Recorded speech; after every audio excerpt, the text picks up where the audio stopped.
We've been waiting for this moment. Generations of innovation all coming together in one place. The pedigree of more than 70 years of NASCAR Cup Series history, from the past to the present, from Petty to Earnhardt to Elliott. Today, there's no more waiting. The future of NASCAR is now. Drive the next-gen cars today on iRacing and step into the next generation of racing.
Welcome to European E-Racing and the European E-Racing League, the premier NASCAR league on iRacing for European citizens. Tonight is time for our sixth run, of our Next Gen Series, which runs at Talladega Superspeedway, located in Alabama, in the United States of America. Dega is the longest and fastest oval on our calendar, but also in the world at all, with the high banks of up to 33 degrees in the corners. The track opened up in 1969 and is 2.66 miles long, and the NASCAR record of 212 miles per hour in average is set by Bill Elliott in 1987. So it's couple of years ago. My name is Jonas Force, and I'm here at Essen Studio in Stockholm, Sweden, and I'll be later hand over to our friends this race spot that will do the in-game or in-sim commentating tonight. And then I'll be back with some interviews and post-race analysis, but let's take a lap around Talladega and I'll tell you what about this track that's kind of special here. You can see the guys running through there on the backstretch. So we will run with Jonas Gunnarsson from Team Superior, fast up and coming driver. So into the first corner here, you can see the banking. So around this track you need to keep your foot on the pedal all the way around this track, but when you're in traffic like he is here, you need to lift a little bit, and this can later in the race affect your fuel mileage. So when in traffic, if you want to save fuel and do a later pit stop, you can lift a little bit on the straightaways. Just be careful to not get passed by guys behind you that might try to pass you on the outside here. So the racing line here is to hug the yellow line on the inside all the way around and to run as fast as you possibly can. Friends are a benefit on this track because the more people you are in a line, the faster the car will go. And this car, the next gen car, has a lot of downforce, and is kind of weak in horsepower, what we can see compared to older NASCAR generations like the 87 that we talked a little bit about. So if you want to do a pass here, you need to have friends with you. You need to be more in the pack in your line to go faster than the line inside. But also, when you try to do an overtake here, you'll slow both lines down.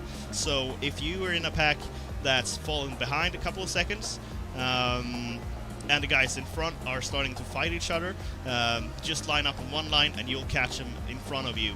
So a lot of strategy will play out here. On the fuel mileage, you want to have your friends around you as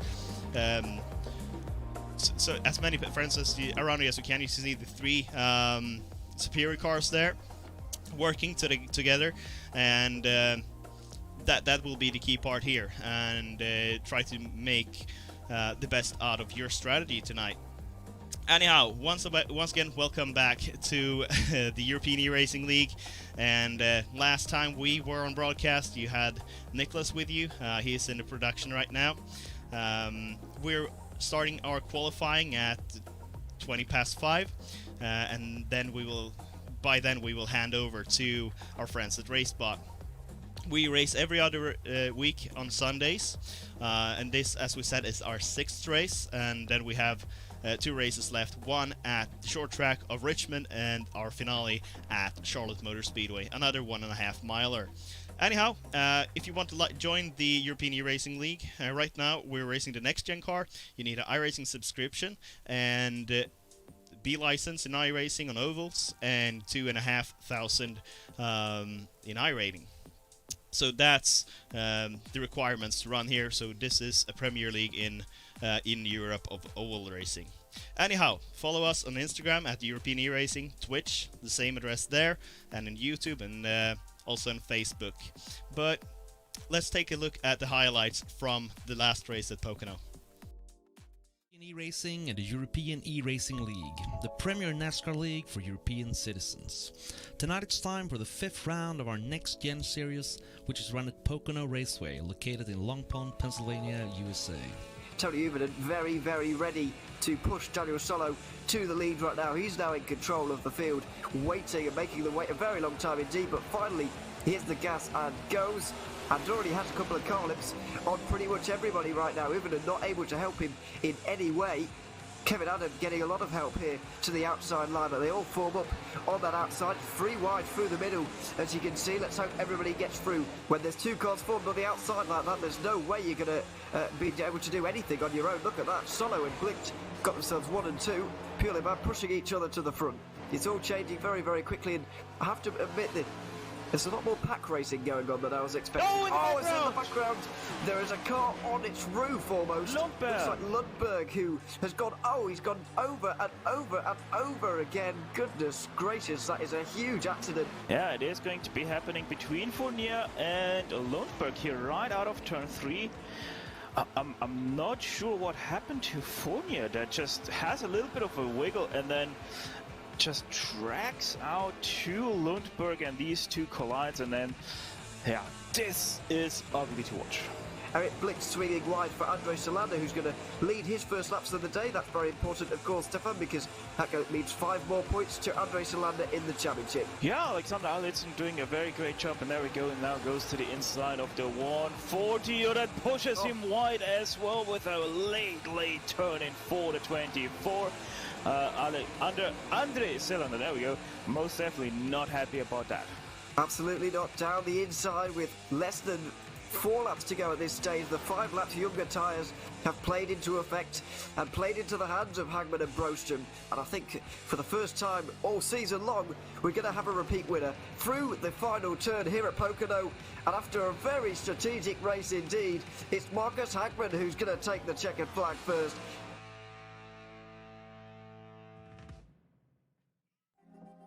As you saw there, the team manager of Force Esports, running for Force Esports Academy here in this series, Marcus Hagman, winner of the last race, the leader of this race this season currently, before in front of Linus Broström from 4C Sports, and it's just a gap of 6 points, so that's barely nothing in this series. On third place, Eric Blix, Alkentech NHR by Neiman Racing on 612 points.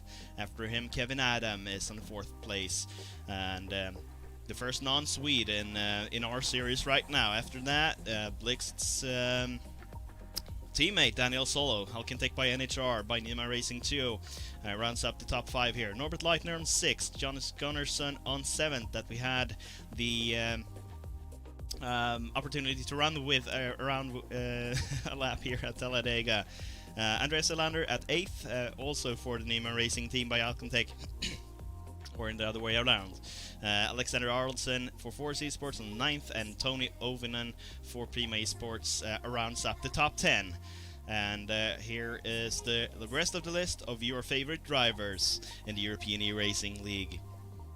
So in this race, friends are benefits, and I think that the larger teams and organizations will be benefited here. But we've also seen this kind of racing in the other cookie cutter tracks here. Alkentech NHR by Neiman Racing is the team leader here, and as you can see, there's no changes in positions after Pocono. 4C Sports in a second place, about 50 points behind the Alkentech guys. So 4C Sports Academy on third, Wannabe SRT Yellow is on fourth place, and on fifth place Alkentech NHR by SimLab.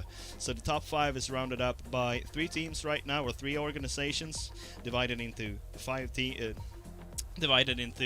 smaller groups of teams, since you're only allowed to run with 3 drivers for each team, and the 2 best finishing drivers are collecting points to the team's championship. And the system is works the same for the country championship, where the 2 best finishing drivers from each country collects points for their nation in the Nations Cup here. Sweden is on top right now before Hungary, then France, Spain and Poland on 5th. Czech Republic is on the 6th place, and Ireland on 7th, Finland on 8th, Switzerland is on 9th, and the top 10 is rounded out by the UK with 231 points here in the European E-Racing League. The drivers are competing about this nice prizes from Cooler Masters. Some coolers for the first prize, a case for the second place, some fans for the third place, and fourth and fifth place, some mouses and stuff. And from Logitech, this nice stuff, the Pro Series gaming headset and mouse for the winner, and a cloth gaming pad for 2 there. For the winner from Logitech. And here are the prizes again from Cooler Master. And also they're competing about 1,000 euros that will be distributed over the top 10 from Eason Studios. So right now we are looking into a short little commercial break before we will be back, before the handover to our friends at RaceBot.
Welcome back, and it's finally time for some Superspeedway racing here at the European E-Racing League. We'll see which driver and which team that can collaborate best and come out on top tonight.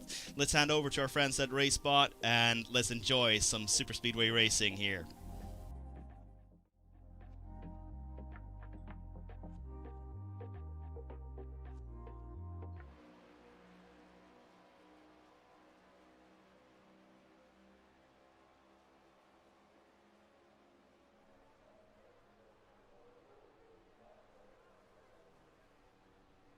Hello everybody and welcome to Talladega for the 6th round of the European E-Racing League here for 2021. A big thanks to the guys in the ESEN studio once again for the pre-race show that we've just had before the broadcast gets underway for qualifying, and then indeed the 85 lap race that we have coming up here this evening. We're only 3 rounds away from the end of the championship as well, so things are really starting to hot up as we head to the lesser known of the two super speedways that have been used on NASCAR's calendar for many years now indeed. It's bound to be exciting though, because all of the races at Talladega are. So taking you through the day, it's Ewan O'Leary once again alongside Stefan Stryker, as we have been for much of the season.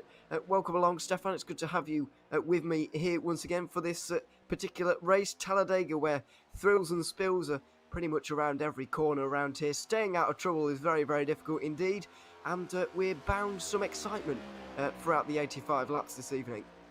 Yeah, most definitely, because as you said, Talladega always produces one great show in the Cup Car Series, and so we most definitely can look out for a very great race in this evening. Obviously, the drivers right now out on the high banks for qualifying, but as we all know, it's a super speedway. This is all but a formality. Doesn't matter whatsoever for the rest of the race, because they have 85 laps full of draft strategy, because it's not going to come down to fuel or tire management, because obviously you're gonna run your tank as dry as possible, pit as late as possible, get your draft mates together, and yeah, that's basically it. It's gonna be draft management race.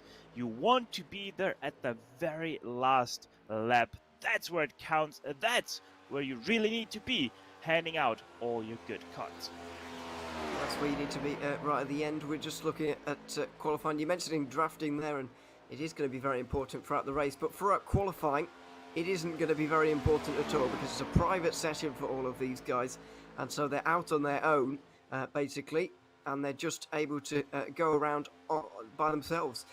It's not a difficult track to get hold of if you try and drive it on your own. It's not difficult to get around here on your own. However, there is an art to qualifying in terms of building your speed around here and then using kind of the path of least resistance to get around here. So although you say it doesn't matter here, Stefan, the qualifying session, and it doesn't really, there is still an art to getting pole position around here, and I guess there will be some people who would like to stay out of trouble and would like to, or at least think that being at the front is the best way to do that. Yeah, exactly. I mean, obviously, you either always want to be at the very front or at the very back of the pack, because that's where you most of the time have the least troublesome aspect of your racing, because obviously if you're right in the middle of the pack, that's where most of the shuffling is gonna happen. Now, talking about the art of qualifying, Talladega is most definitely a little bit different, even compared to Daytona, because at Talladega, with the high bankings and especially the wide banks, you can actually gain a lot of speed, because in these fixed setups which we have, they run with a full fuel tank to start with. So they are running all the way as high as possible for the first lap, and then only at the start finish line dive down back on the low line, and then you really want to hug that yellow line as best as possible around the full lap here at Talladega, and even, as you can see in the short shoot, drive over the yellow line to get the shortest distance possible traveled, and that's exactly what you have to do. But as you can see on the left hand side of your screen, it still is quite a big difference between even just the top 5 for what seems to be just follow the yellow line one lap around. Yeah, absolutely. It's it does show that it's not easy. It looks very easy, of course, but going fast around here isn't as easy as it seems sometimes. Only a minute to go here. Linus Broström comes over the line to begin his one and only flying lap as Robert Erling goes to the front right now. Daniel Solo just beats him out there as well as we're getting towards the end of qualifying here with a 51.8. The times at the end coming in and getting a little bit faster. Broström is the only man in the field not to have set a lap time just for the moment as Bertrand Fourniret gets up the order as well for France into 8th position right now, about halfway through the field, exactly where you don't want to be, as Stefan was alluding to there. But Broström here in the final 30 seconds of qualifying, we'll see where he can get up to, since he is second place in the championship, just 6 points behind Marcus Hagman. It is pretty important, you would say, for him to have a good day today and get up towards his championship rival quite possibly in this qualifying session. So Hagman is in 4th in the 12 car. Where's the 71 going to go at the end of this qualifying? It's a 51.8, a very promising lap time, but it's not quite as... Oh, it is just as good as Daniel Solo. It's just ever so slightly better than the Swede who was currently leading, who was previously leading, excuse me. He's been overtaken by Broström, and he is going to be on the first position. So a late lap there from the second place man in the championship has taken it for Sweden. It's a very Swedish look to the front of the field. I've got to be honest. Daniel Solo at the moment at 5th place in the championship for Alcantech NHR. He is in 2nd place in this qualifying session.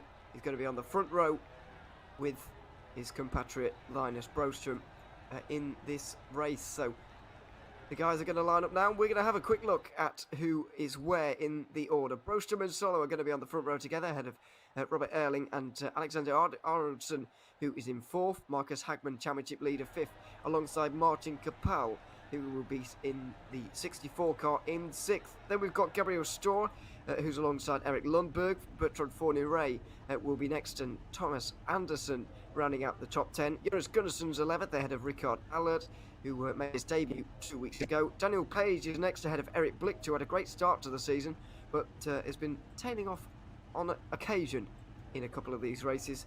Kim Johansson 15th, and Tony Uvinen, the only driver to really not set a competitive lap time, 9 seconds off the pace. He will be bringing up the rear in this grid here today. So an interesting qualifying session there. Stefan Broström getting up towards the front right at the very end, but as you said, it's not going to matter too much. The only consolidation Broström can have is really that he will be out of trouble for the first few laps. He's got to be careful not to be completely monstered off the start, though. That is always a worry. Yeah, that was always my problem when I was starting races, or even being at the head of the field on restarts, because I always used to have very great restarts, and obviously on super speedways it's bad to have great restarts because that creates a big gap to the guys behind, and then you're gonna get swarmed on the backstretch. So that can always be a little bit tricky. So you're gotta have good starts, but not too good, because you don't want to lose the field behind you, because obviously that gives them major draft and you're gonna get swarmed on the backstretch. And you know, a very interesting tactic from Tony Uivonen, because you can pretty much spot what he was going for. Being 9 seconds off, he most definitely wanted to make sure to start that last. Yeah, he was absolutely making sure of that. And I think one word that we're going to be using quite a lot here this afternoon is going to be the word teammates, because you're going to need pushing help here today, and you're not going to get that from your main rivals in the championship, for example, especially when it comes down to it later on in the race. If you look at the inside lane here, as we're getting ready to start, on the very inside we've got the Force Esports car of Linus Broström in the 71. Then in 3rd position, also Robert Erling in the 82 car, a Force Esports Academy car. So they're technically part of the same team, even though if they're not officially in terms of the team standings, they're technically part of the same team. And then you've got Marcus Hagman as well, Force Esports Academy driver. So that's 3 Force Esports cars formed up on the inside there, Stefan, which could be very helpful for them in the opening laps. Yeah, but you know, one thing that I wonder is, will we have a little bit of gamesmanship? Because obviously we have Linus Broström, who is from Force Esports, but then we have Hagman, who is from Force Esports Academy. And I don't think we actually have another car for Force Esports right now. So basically, Linus Broström, even though they're on the same teams, there's technically the thing that he is completely all by himself if the Academy guys decide to work together. Yeah, absolutely. We do have Alexander Aroldsson, but he's not in the inside lane. He's on the outside in 4th position. So if he does want to help Broström, or if they are going to play a bit of a team game there, then they're separated just for the moment. But, of course, they could help each other push one or the other to glory a little bit later on in this race. But let's wait and see. We're a long way from that. 85 laps around the Talladega Superspeedway. It's going to be a very, very important race for everybody here. A very chaotic one, and hopefully an interesting one as well. They make their way through the tri-oval here on the pace lap, but they're going to make their way past it and towards turn 1. They're finally going to get the green flag. It's a long, long hold. Linus Broström in control of the field, but he hits the gas, and we are going to go green flag racing here at the Talladega Superspeedway. It's a good jump for the 71 car out front right now. Aroldsson immediately goes to the bottom to join up with his Force Esports Academy teammates and Force Esports normal team Academy teammates as well. Through turn 1 and 2 they go. It's single file out from front. We suspected this might happen. The teammates all on the inside line together. There's 4 of them pushing each other right now, and they're breaking away from the rest of the field already by the looks of things. Yeah, that was a big check-up because, just like I said, Boser with an extreme great start over the rest of the field, and Robert Elling had that mega draft up out of turn 2, and so he lifted out of turn 2. Everybody in behind lifted, but then Gabriel Stör overlooked that a little bit and nearly rear-ended the teammate of Broström, that was Hagman. And so it all opened up a little bit of a gap, because all of a sudden the field had to spread out, not to hit each other already out of turn 2 the first lap around. Linus Broström, having led the first lap of this race, has already earned himself 5 points for leading a lap. I'm sure that many others will be doing the same here a little bit later on, as the top 7 or so just begin to break away from the rest of the field. Bertrand Fourniret is not happy with just running single file, so got alongside Kim Anderson briefly. He slots down in front of Lundberg, and you can be sure that the 17 had a bit of a fright there and had to check up just a little bit. Yeah, that was quite the aggressive jump down to the first lane, being so extremely slow over the rest of the field. Lane makes it 3 wide for the first time. Thomas Anderson is on the middle, but he slots down into the low line, and here comes the train for Bertrand Fournier. He is gonna slot all the way back, probably behind Kim Johansson, who is right now in 14th place. He wasn't quite able to get down into the bottom lane like he did on lap 1, and so, or lap 2, excuse me, so he's had to go all the way to the back of the field, and it looks like Anderson is going to feel the same effects here. The number 83 car of Thomas Anderson briefly stepped out of line there to try and get ahead of Lundberg, but it's seemingly not going to work, especially if you don't have any help on that outside line. It's a long, long way to the back of the field, and Anderson is going to be feeling that effect in the next few moments. He's seeing going door to door there with the 33 of Gunnarsson.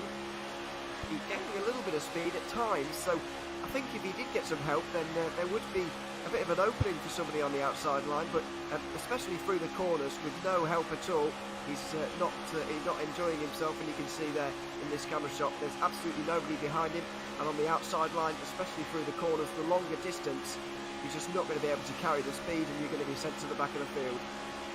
Yeah, basically you need to be extremely aggressive if you're all alone on the top lane. You basically need to be mere centimeters away from the inside line to really get that side draft going. But obviously at that point it gets also quite dangerous to do, because just a small movement to the left from you or a small movement to the right from the bottom lane, and you might have quite the accident on your hands. So right now a little bit more calm. That's why we see the single file racing at the time. But at the very back of the field, it seems like 2 cars are trying to go on top. That is Anderson and Daniel Page trying the best. I think this, in the early stages of the race, the back of the field might be the scene of a lot of action where people try and get something formed up here on the outside line. You can see they've at least pulled alongside Tony Uberman, but they've got to be careful not to get detached from the field entirely, because if they run side by side like this, they're going to actually be a little bit slower than the guys running single file. It's like it works at any racetrack, really. So they can't do that for too long because they will be completely detached from the train, but fortunately on this occasion they've been able to stay in the draft and get to the back, and they might even get a bit of a run here. Tony Uvenham wasn't interested in exploring that opportunity, but Bertrand Fournier certainly is, and so they go on the outside line. A bit of aggressive pushing there, and the 83 decided that he didn't actually want any part of that. That looks a little bit dangerous, and so they slot down to the inside once again, and Fournier looks like he's there with no help once again. Yeah, that did look a little bit weird here from Daniel Page. I'm not sure what he was trying to do, but most definitely not 100% willing to push Fournier. So interesting. It's now the 19, and I think that is once again Anderson. Yes, it is on the top lane, the 83. So they switch around the 83 now ahead of the 19, and Fournier is trying to slot up in behind, but he is losing ever so slightly the draft right now. Has to wait a little bit of a check-up from the bottom line, like you're able to see there. And here now comes the 3-car train. Let's see if they can gain something. They're finally getting somewhere by the looks of things. Well, I say somewhere. They're getting alongside Eric Blicht at the moment, and they've just got quite a big gap between them there, so that's not going to be particularly helpful for their run down the back straight. But finally, some promise here on the outside line. We've not seen very much of it in the opening 7 laps of this race.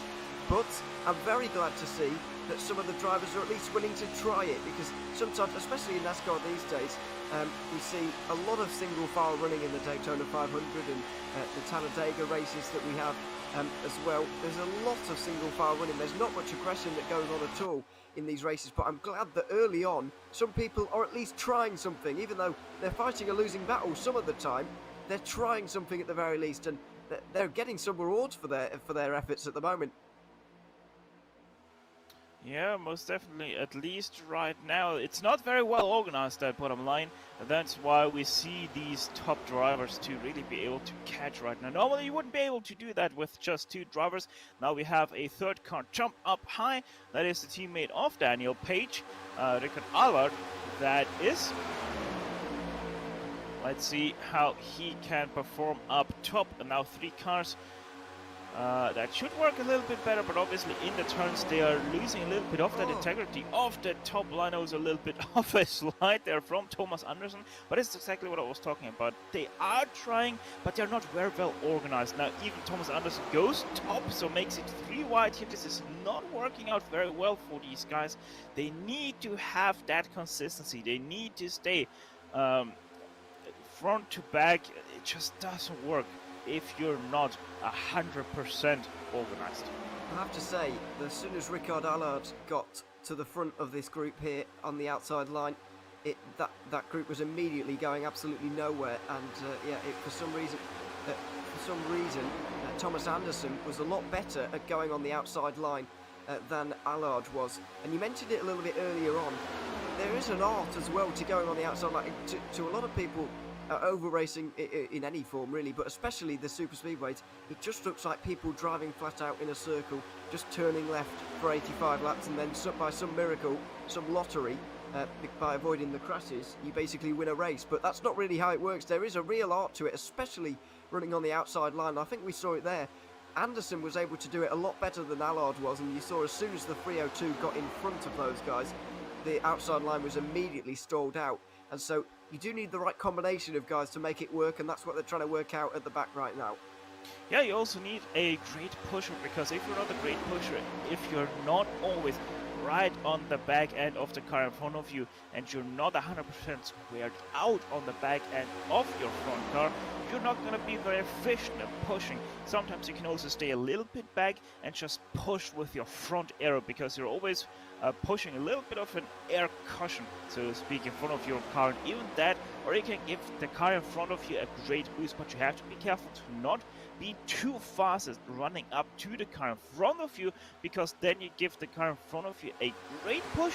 You yourself slow down, even if it's just 2 miles an hour. That is already enough for yourself to lose that big pull that the car in front opens up with a big aero pocket that these cars develop behind themselves, and that will then already destroy the top lane, and you have to slot in back behind of the bottom lane. So you really have to be careful. You really have to think about what you do.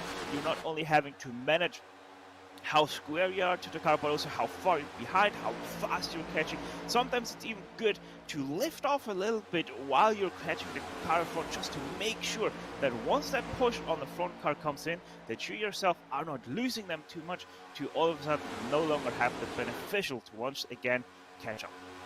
Yeah, absolutely, it is a very fine balance and a very fine art to make it work.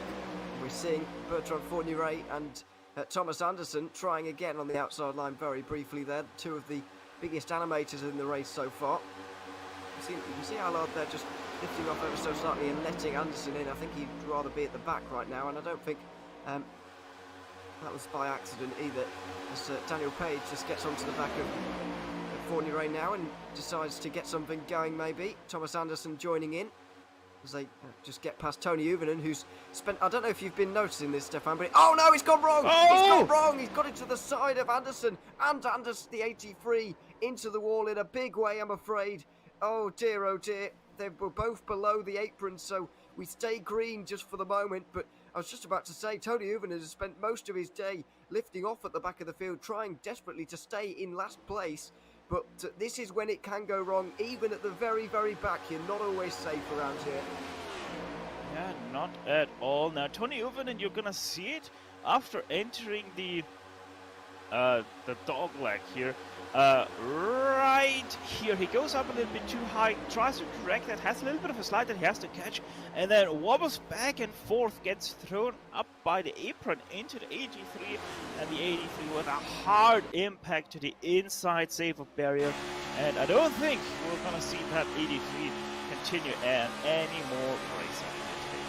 No, absolutely not. You can only get the maximum laps down you can run here is 9 laps.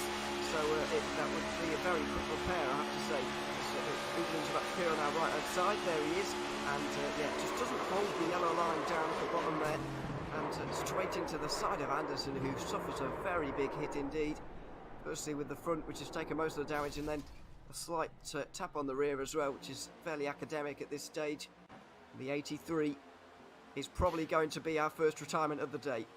Yeah, right now he's even too slow to meet the minimum required speed, as he was racing at just 254 kilometers an hour, and you need to be at least 267 kilometers an hour to be allowed to still be racing. So hopefully he can get that car repaired in less than 9 laps, because 9 laps, that's exactly the margin that you are allowed to still be running.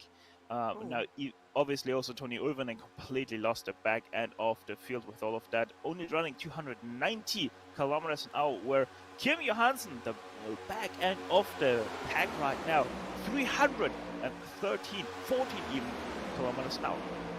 Yeah, they're certainly going a lot quicker, and he'll be hoping for a caution in the next few laps before he gets caught, or he'll be hoping for a lucky dog indeed if he is caught, and obviously both of those situations he needs a caution, so he'll be looking out for that.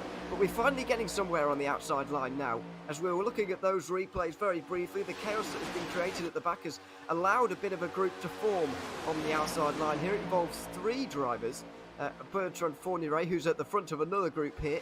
Daniel Page, who's trying to push someone else to glory by the looks of things in the 19.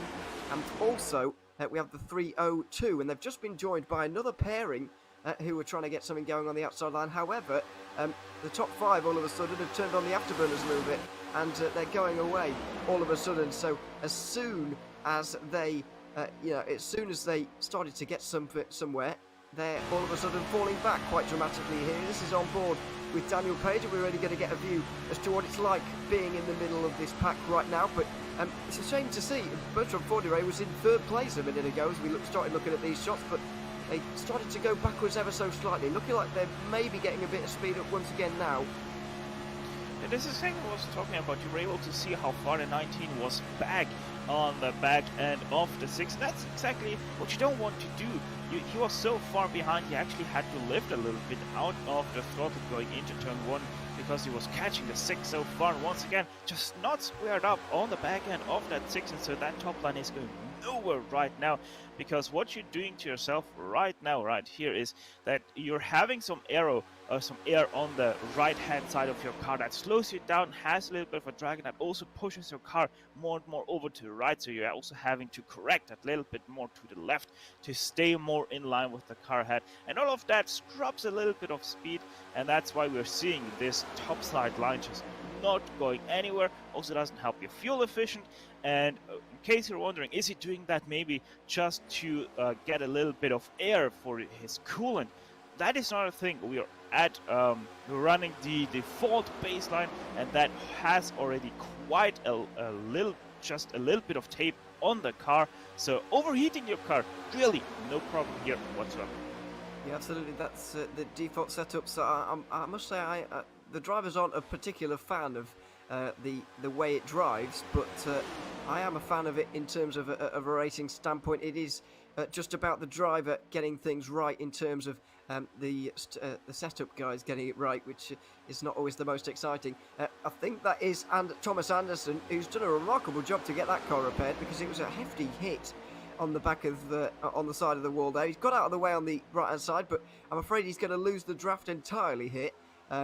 Pretty much definitely. That was a very scary moment as well for the 13 Daniel Solo, who's going a little bit slowly and also blinking a little bit with a few connection problems. So let's hope that those don't completely destroy this race, because when you're running in such close proximity, anything like that can turn things very sour quite quickly. But I do just want to touch on the fuel there you briefly mentioned, Stefan. We're about 20 laps into this race, nearly a quarter of the way through already. It's flying by, to be honest, because of the green flag racing we've had so far. What are we expecting in terms of this race, and how damaging is it for, I've been very complimentary of Bertrand Fordyret and Daniel Page and these kind of guys so far for being very animated on the outside line, trying to get something going in this race, but what is that doing to their fuel compared to the guys who are sat comfortably on the inside line, who are just lifting off quite regularly, you would imagine? Well, for Bertrand Fournier, it is pretty much the same thing as for Linus Boström. If I remember correctly now, don't quote me 100% on these numbers, because I somehow managed to lose my fuel number sheet that I have written out for this broadcast. But I think it was 32 laps that you were able to run if you are 100% in clean air. So Linus Boström, 32 laps, that's as far as he goes. Could be wrong. I'm just trying to remember it off the top of my head here.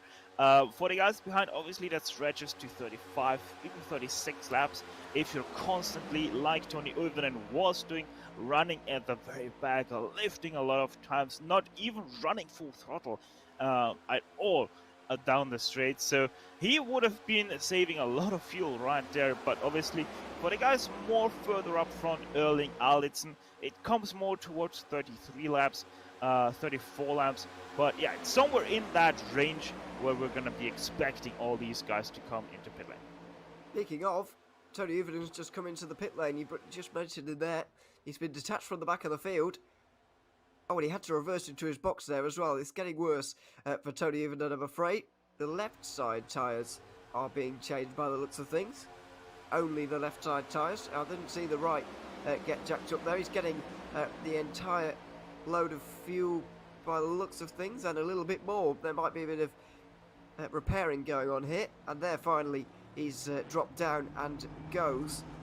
21.5 second pit stop, that is quite long. He's now at least a lap down, a lap and a half down, you would argue as well at this stage. So if ever there's a man who needs a caution, it's Tony Uivinen right now, because if not, then he's going to be in big trouble throughout the remainder of this race. Slightly strange strategic call there, I must say.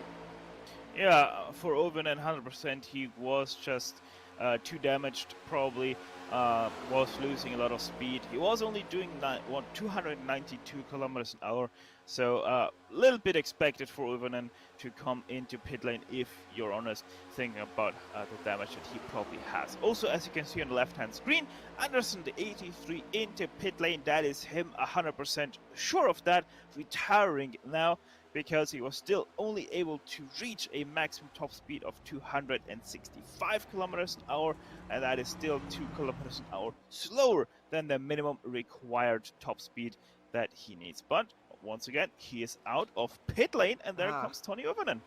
Well, this might be helpful for him, because he was running on his own before, but now he might have a friend, although I think Tony Uven is just going to have a little bit too much pace for him out on the... Oh dear! Oh dear, oh dear. Well, that is going to be the first caution of the day. Tony Uvenen and Thomas Anderson both involved in that accident, and both of them are going to be presumably out of this one, out of the particular race.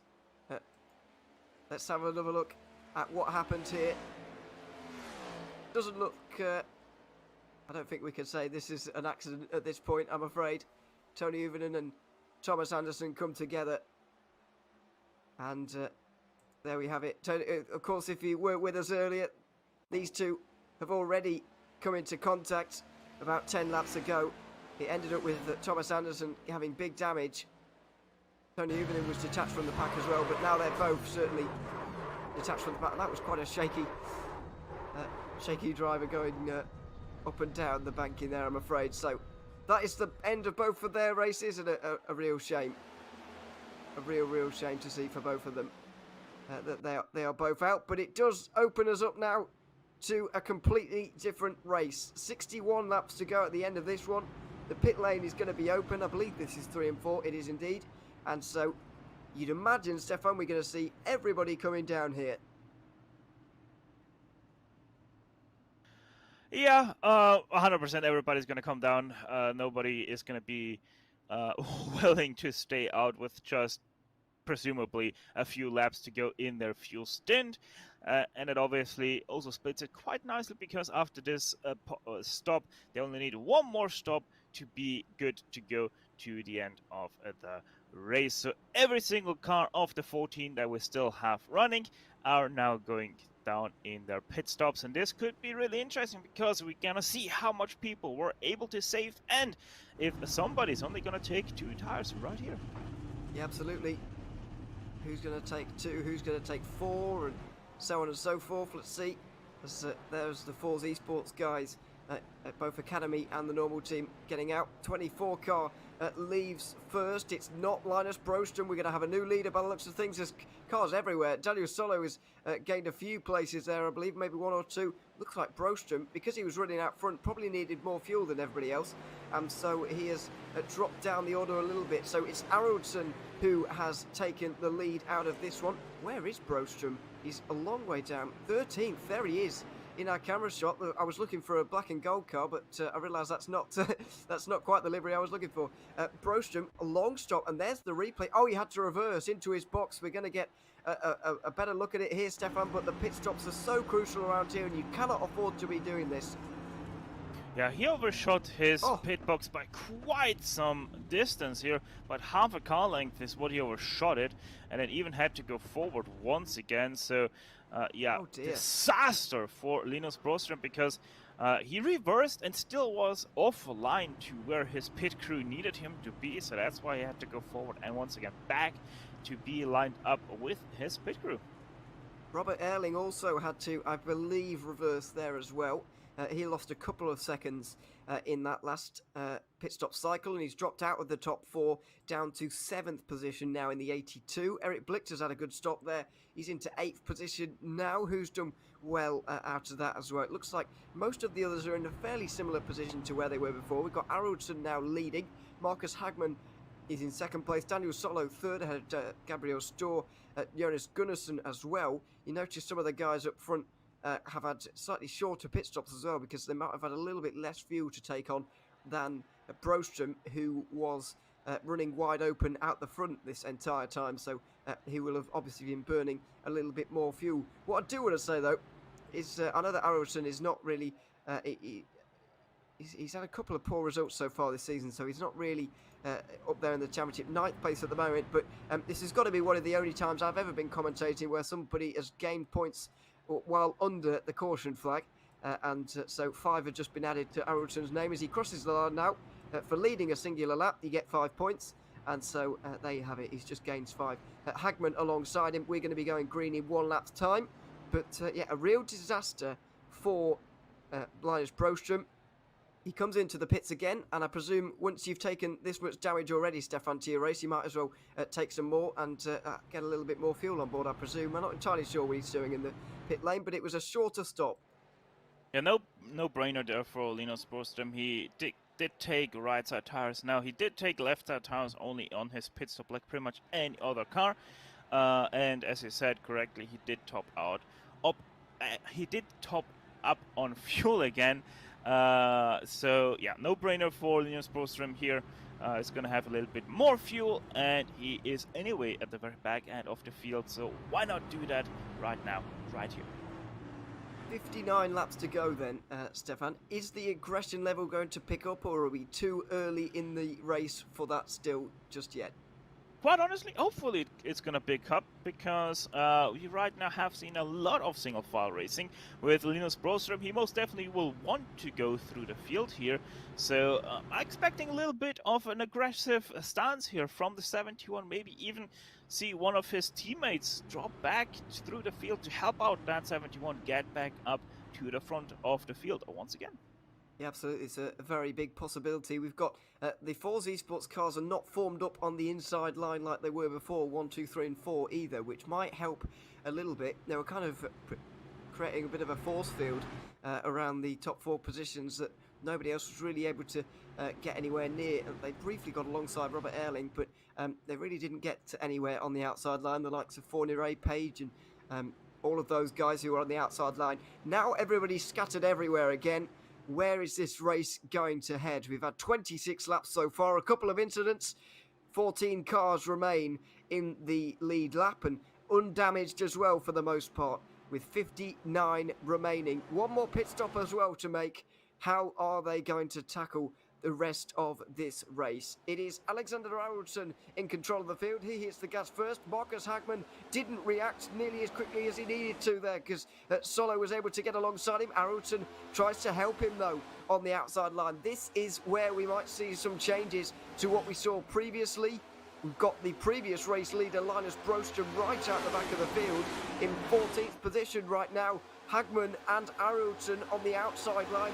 Arvidsson tries to help his teammate at the moment. Hagman, the championship leader, tries to push the purple and gold car to the front. Solo is blocked as well on the inside line. They all stuck up. They all get a little bit loose as well. It's getting tight racing now, but Hagman is going nowhere. He's going backwards. Yeah, Alidson tried to help out Hagman. They were clear for a split second, but they decided to not jump the lane there. And then obviously Alidson had to go back down again because the push was coming in from the 13. It was a good jump down to the bottom, so the 24 at least stays up front right now for Force Esports. But obviously Hagman all the way back to the back end of the field. Even Robert Erling has now passed him. And here we go, the 71 has caught up with D12. Yeah, now, so we do have a couple of teammates, or at least a teammate to help Linus Broström here, but I don't think it was intentional. Now Force Esports begin to form on the outside line, and 3 drivers immediately recognise that and want a piece of the action. Around the outside goes Rickard Allard. He wasn't really able to get anywhere the last time he was leading a train, but this time around he's got Lundberg behind him, and Johansson, goodness gracious, the speed they have on the outside line is monumental, and they're about to head into 3rd place by the looks of things. Allard has really got ahead of steam right now. Hagman and Broström joining up. This is the most promising we've seen so far. The overspeed they had through turn 4 there was mighty, and now we really do have a race on with 6 cars forming up on the outside line. Gabriel Storr under pressure for 3rd position right now. He's being held very close to the inside line. It's getting all very close now with nearly 30 laps complete in this race. The Force Esports guys are on the outside line, and Rickard Allard is finally getting somewhere. The outside line getting a bit of momentum briefly there. Yeah, for the first time, Rickard Allard actually has somebody behind him that can push, and you can immediately see the difference that top lane is making. But now everybody jumps in back in line with the bottom lane, so these 2 guys are pretty much left out to dry here. Actually, a might be a car jumping up top. No, decides against it, Jonas Gunnarsson. So these 2 continue to cycle ever so slowly back. Now even Linus Storm with Hagman and Broström. As Daniel Page also gets to the outside line with Bertrand Fournier. Those two have been basically inseparable so far. But not for the moment. Solo looks like he's trying to go for the lead here. Arlton with no protection from behind. Look at this now on the outside line. There's a number of drivers. The 13 tries to go for the lead. Gabriel Storr fills that void and tries to help him along. And Arlton looks like he's going to hold on here. Around the inside goes Hagman. He might well gain a whole load of spots here. As Solo had a lot of people to help him there, but not able to really get through. He's got Kapow just behind trying to push him, and now maybe they're organised. Arlton tries to block on the outside line. He sends them up the racetrack. They're next to the wall basically. Kapow pushes Solo, who does get to the lead now. Arlton, with very little help, is going backwards on the outside line and finally taking the front. Yeah, wait for it though, because now we have 4 or 5 cars lined up on the bottom side. 3 of them are Force Esports cars, so there might be once again come a big push from the bottom, but they have already 3 cars ahead of the bottom. Here comes the Allison though once again. His line is Stern with second place 64 car. Now comes up to the rear bumper of the 13. Here comes once again the train on the bottom side. Yeah, absolutely. The Force Esports guys are formed up all once again. We've got pretty much dead even. We've got 14 cars on the lead lap right now. We've pretty much got 7 and 7 on the outside and the inside, although it's 8 on the outside line and 6 on the inside. So even with the extra 2 cars of help here, the inside line is still advantageous. It just shows how difficult it is to make the outside line actually work here. Despite numerical advantage here, they're still not able to go quicker. Yeah, and now Prost they fall back a little bit. Oh my goodness, that has happened. There's cars everywhere. Daniel Solo at the front spins around. There are cars caught up in that all over the place. Arlton and Storr look like the only ones who have really got away with that unscathed. We've seen our first big crash of the day, and it comes on lap 32. This is the look from the aerial shot here. Stefan, it's going to be a very nasty watch. Yeah, it's gonna be a bad push from the 64, just not lined up perfectly to the rear bumper of the 13. A little bit of a wheel there already from the 64, and then here comes the second push, and just look, just ever so slightly offset, pushes the 13 to the outside line, has an overreaction to that, right into the 12, and that is right here. Not only a big crash, but also championship implications, because Hagman is our current leader. Marcus Hagman in the 12. Just watch the third car on the inside line. There he is. He's going to get caught up in this. The championship leader. I'd be interested to see how Broström and Blixt got through here. The other 2 main contenders. Where are they? The 71, you can see the gap forming just in front of him. He might have had time to slow down. He goes to the inside, just Broström, and he gets away with it. I think Eric Blixt might have been following him through there, but you saw Hagman had big contact there.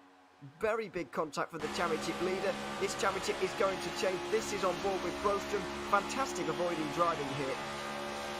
Yeah, he was extremely lucky. There's the incident. Immediately goes to the inside, even down below the yellow line. And that's pretty much what saved him there from being collected in a much, much bigger accident than he probably would have wanted to witness. This is Eric Blixt as well. We saw the opening round winner of this championship. He's on the outside line. That's where all the trouble is. You can see Kapow already getting mightily out of shape. This is the 95 car. There's absolutely no way he's going to be able to avoid this. Surely they come to the outside line. Blixt is caught up in it, and he hits one of his rivals, Hagman, as well. So Blixt and Hagman both turning around there, both getting involved in the accident. Blichter was second place in round 1, by the way, but did lead a whole load of laps and scored a whole load of points throughout the entire season, really, with a couple of podiums. So Blixt also involved in that one. There is Linus Broström, though. We have 6 cars on the lead lap who are undamaged and who have gone past the pit lane at the moment. Stefan, the race is against the clock, not in terms of what we see in NASCAR in real life, but in terms of the crash clock or whatever. We don't have any of that, but we do have a real race to get those cars repaired down in pit lane right now.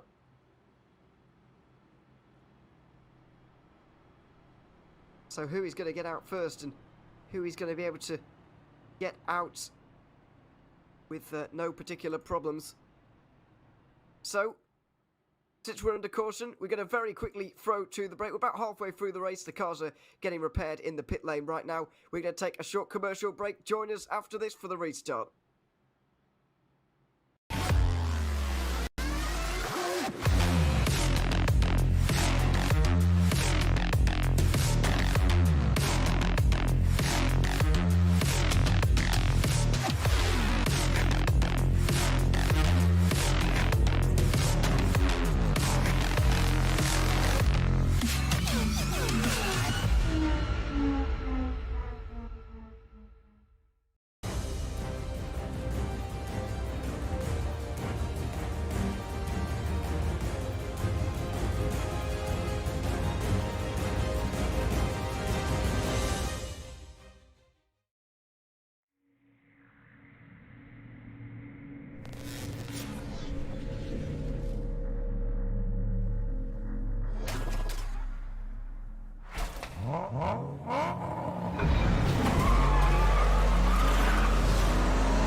Welcome back to Talladega, where there are 50 laps remaining in this race, and just over half of it to figure out what on earth is going to happen here in this championship, because it has just all completely turned on its head. Alexander Aronson is still leading this race, by the way, but the big story, Marcus Hagman and Eric Blicht both caught up in a huge accident on the back straight here last time around to cause this caution. The first big pile-up we've seen so far today. Stefan, the race is against time in the pit lane right now to get some of these cars repaired. Looks like 11 cars have been able to get on the lead lap at the very least. Yeah, that's all we're gonna have probably for this remainder of the race. 9 cars are still what seems to be undamaged, so at least we still will have a good pack racing here at the top of the race for the 50 last laps. Let's see how this is gonna turn out. Absolutely. Hagman is that car you can see just at the back there. Brostrom third position on the inside line here. He's going to be pushing his teammate Aronson off of this restart. As you mentioned, 9 cars in the pack at the moment, but there are 2 of Daniel Solo and Eric Blicht. Oh goodness, Solo really with a head of steam coming up towards these guys. Eric Blicht is going to try and get towards them as well, but he's not going to catch the pack by the looks of things. There he is in the background. He's going to try, but doesn't look like he's going to be able to. We believe there are 8 undamaged cars standing out there at the moment, and you can already see who they are. Stefan, Hagman is not able to stay with the pack by the looks of it. Yeah, exactly. And also Gunnarsson and Fournier, didn't spot them earlier, but they're also damaged. They also do have front end damage. It's going to be interesting to see how they are going to be able to hang with the field here. So it seems like at least 6 cars are still undamaged. However, it's going to be interesting how that damage is going to affect the guys in behind, because if that damage isn't too bad for Fournier and Gunnarsson, they still will be able to have a great rest of the drive. And what is Kim Johansson doing? Where on earth has he gone here? 50 laps to go. He's in the pit lane for some reason. Has he in some way broken the rules on the under the caution? Yes, on the restart. Kim Johansson jumped to the bottom lane and overtook the 16. That is not allowed. He overtook it on the left side. And so that is why he is in pit lane and is serving a stop-and-go penalty. You're going to see it on the replay here. Maybe quite nicely. There we go. So the 14 is going to jump to the bottom lane right here. And is going to overtake the 16 before the start-finish line. That is not allowed. So just to be clear, is it allowed that you are allowed to jump down to the bottom before the start-finish line and pull alongside, but it's the overtake that was the penalty, or is it just pulling to the inside generally that was the problem? No, it is the overtaking. That is the penalty right here. If he would have overtaken on the outside, that would have been good, but because he did it on the inside here, you can see it quite nicely on the slow-mo, but half a car length he is ahead of the 16 come the start-finish line. So if he would have overtaken on the outside, perfectly fine, no issues there, but because he jumped to the inside and then overtaken the 16, which was the car ahead of him in line, that right there is the penalty. You can see why, because the 16 got a horrible restart, but it's still not within the rules to be able to do that. So, penalty for Johansson, I'm afraid. Kim Johansson, who is now a lap down because of it, and a long way down from the rest of the pack as well. So, that is a real shame for him. And some of these cars are in a lot of trouble. A little bit further back, we've got 7 cars in this train now. So, 2 of the damaged cars you referred to there, Fournier and Gunnarsson, I think they are able to keep some kind of a pace. So they've been able to get away without much damage, but you can see the likes of Hagman, Blix and Solo are all very badly damaged in this race by the looks of it. They're losing heaps and heaps and heaps of time already. And we can already see which 7 cars are going to be in contention. Maybe which 5, because Gunnarsson and Fournier go side by side and have completely shot themselves out the back of this train. Yeah, gonna be interesting now with this dynamic. 5 cars is what we have left now in that top train. So Fournier and Gunnarsson is only gonna be able to fight for whatever position they can grab right now. That is 6th place. I don't think that Johansson will be anywhere close to them. Where is he actually? Oh, so he's now going into the dogleg here. So yeah, Kim Johansson quite far behind. Don't think he's going to be able to catch them anytime soon. So lap 40 of these 85 laps. Gunnarsson, Fournier out of the picture. Maybe even Daniel Page, because he is sort of losing in the front fork. He has a little bit of rear end damage. Yeah, absolutely. It's hard to find cars out there at the moment that are not damaged, it's fair to say. Erling and Kapal still in the pit lane right now. They're very close. They're about to be 7 laps down as they cross the line here right now. It's looking unlikely that they're going to be able to stay in this race. Have you also, I know you've been looking at the damaged cars, Stefan, and looking at the minimum speed, which is around, I think, 267 kilometers an hour that you have to reach as a car around here at the moment. But how many cars are actually below that? Are there any cars that are not actually reaching that at the moment? Yeah, so 267 kilometers an hour or 165 miles per hour. That's what you have to meet as a minimum requirement. And right now, Solo and Blix are exactly hitting 267 kilometers an hour on the straight. They aren't hitting that in the turns. I wonder a little bit if that is going to make a difference, because not always they're even hitting down the front stretch or back stretch these 267 kilometers an hour. So sort of expecting that Blix and Solo will be able, or will need to pull their car into pit lane anytime soon. Same thing is for Eric Lundberg, who is still circulating on the track. The number 17 is not hitting the maximum minimum required speed, just ever so slightly is hitting that at the back end, the end of the back stretch. And that probably isn't going to be good enough for your steward. So Eric Lundberg expecting to also be needing to pull into pit lane soon. Marcus Hagman, he is right now one of the cars that is still hitting the required minimum speed. He is doing 272 right now, so he should be good. And he's also doing that without draft, so that's very great for him. Robert Erling, another car, 255 kilometers an hour. Also, he is completely out of this picture. So, yeah, you can pretty much focus on the top 8, and that's about it. Yes, that looks like that will be the case. Capella's officially retired, by the way, because he is 9 laps down anyway. Oh, Allard, where's the hell's he gone? That is Page pit lane. Oh, well, there we go. He's back again now, so that's good.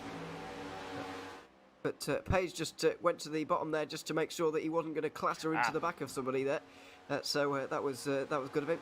Martin Capel, yeah, as I mentioned, has retired. But Erling, because he knows that he's about to be 9 laps down, has very quickly decided to get out of the pit lane and trying to meet minimum speed now, you would imagine. But we'll see if he can actually manage that, as Allard is losing the front three here for some reason. Although he's not quite lost the draft by the looks of things just yet. He has opened up a couple of car limits. Is he trying to get a run here, maybe, to overhaul everybody? Or what is going on there? Hagman gets overtaken there, so that's going to be quite soul-destroying for him, really. You're seeing one of your championship rivals sail past on the left-hand side there. There's nothing he can do at all. 8th place might be the best he gets today, unless something goes wrong for those in front. Yeah. There you're able to see what the difference of 30 kilometers an hour at the speed of 315 kilometers an hour really means, because that's the speed that Alexander Allison was doing when he was passing Hagman there. So, yeah, looked like Hagman was standing still at a whopping 270 kilometers an hour. Yes, it's quite a sobering thought, really, about that one. But there we are. We've got 5 for the lead then. And one thing that I will note about it, Alexander Arnoldson still leading here, and he's probably led more than Broström did at the start of this race, I would say at this point. So those 5 points for the most laps led might be going to him soon. However, since these two are actually on legitimately the same team, and only one of them are in championship contention, I'm almost surprised they haven't swapped yet, in all honesty. But what I will say, out of these 5, they're the only 2 with a teammate here that might play into their hands in the last 40 laps. I'm not sure why you would want to switch to first place right now if you're the 71, because obviously right now you're not caring about the most laps led. You're right now caring about you're saving a fuel right here, and that's a shorter pit stop that you then can lead the rest of the laps after the last required pit stop that these guys will still have to make. So right now the 71 is in dreamland because he can save behind his teammate, who can control the pace a little bit so that the guys behind aren't able to overtake. That is a very good point. I'm glad you're here, Stefan, to keep me on the ground. So, yeah, that's a very good point. He'll be staying behind for the moment. And I guess the 15 points he would gain from second to first is a lot more valuable than the 5 points he would gain for most laps led anyway. So there you have it. He'll be staying behind for the moment. And it may well stay like this for the next 10 laps or so for these front 5. But how are they going to communicate all of this? I know the Force Esports guys are much more likely to be in connection with each other, as I believe Johansson makes his way through on Blicht and Solo. It looks like he's going at a much bigger pace than all of the guys around him for some reason, because he of course is not damaged. He's making his way through the cars who are 1 lap down. But yeah, how are they going to communicate coming down pit lane together? It's going to be, we could well see green flag pit stops here, and there could well be a differing in strategy in terms of these guys. So are they all going to make sure they come down together so that they don't end up on their own, or are they going to leave the Force Esports guys to do their own thing and the other 3 kind of form a temporary alliance to try and beat them? I have no idea how they're going to tackle this, really. Well, it is always a little bit tricky to come into pit lane from such high speeds with nothing more than steel brakes. Yes, these cars have the same brakes that you have on your road-going car. Believe it or not, even though they're doing these neck-braking speeds, they do have nothing more than your box standard steel brakes. So it is a little bit difficult to come down into pit lane from these high speeds in a big pack. So ideally you don't want to have more than 4 cars going into pit lane at the same time. And one thing that's for sure is there's a car smoking on the inside. That was, I think, Eric Lundberg. Yes, it was very much so. So he did blow up his engine. That means that 17 will be most definitely retired for the day. But yeah, I'm 100% sure that Alert and Paige are in some sort of TeamSpeak, or maybe it's Discord, whatever they might use for their voice transmission service of choice. They are teammates, so they most definitely are in constant communication. They're gonna be pitting in at the same time. For the top two, Alex and Broström, same teammates. They are sitting together in a voice channel. So they are also going to be pitting in at the same time, because you still want to have at least a draft partner, because obviously running all by your lonesome is quite a lot slower than even just having one car with you. The question comes in though with that 16. Gabriel Stör, he has no teammate to either of those two packs, nor does he have a teammate in this championship. So for him, it's all about deciding who does he want to go with. Is it the front guys or the rear guys? He really has to decide that on the spot, because sometimes these guys don't even notify anyone around them that they're going to be pitting in. Yeah, absolutely. It's a very difficult situation. There's a couple of cars on the outside line there that might be... I was going to say Blixt and Solo, but it's not actually, is it? It's another couple of the cars on the outside line there. But either way, they're... Oh, it was Blixt and Solo, excuse me. So they're now 2 laps down on the field. I was just doing a bit of maths, by the way, while you were talking there, Staffan, about the championship situation, which may well be an interesting one coming up in the next few moments. Let's hypothesise that is that the right word?